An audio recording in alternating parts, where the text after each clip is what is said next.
Ad una settimana i lavori stanno procedendo, abbiamo fatto con il provveditore, che è l'ente competente, insieme con il nostro ufficio tecnico della protezione civile, delle verifiche e ad oggi quindi la situazione è assolutamente tranquilla. La paura è passata, la situazione è tornata tranquilla, i lavori proseguono, ma quella strada improvvisamente inghiottita da una voragine a Cavallino Treporti è equivalsa anche ad un campanello d'allarme per la messa in sicurezza del territorio.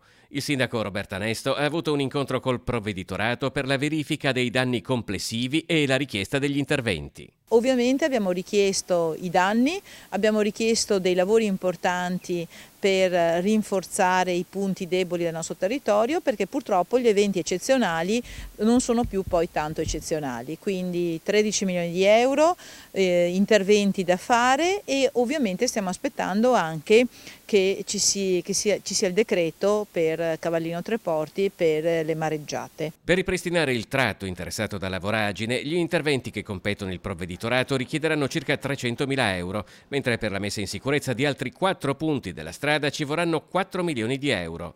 Per altri interventi di messa in sicurezza del territorio, come la spiaggia e le arginature, ci vorranno 13 milioni. In via Pordelio, inoltre, si aprirà la settimana prossima un altro cantiere che impiegherà 12 milioni di euro del comune. Noi abbiamo chiesto al provveditore di intervenire per quanto di sua competenza. Con i soldi del Comune, invece, già 2 anni fa, a gennaio 2018, abbiamo cominciato un progetto ambizioso, la pista ciclabile a Sbalzo, che riguarda la messa in sicurezza dell'intera via. Quindi la pista ciclabile è un'attività importante, unica nel suo genere, 7,5 km a Sbalzo sulla laguna di Venezia, e queste sono risorse che il Comune ha impiegato in quanto ritiene che sia un valore importante la sicurezza dei propri cittadini e dei propri ospiti.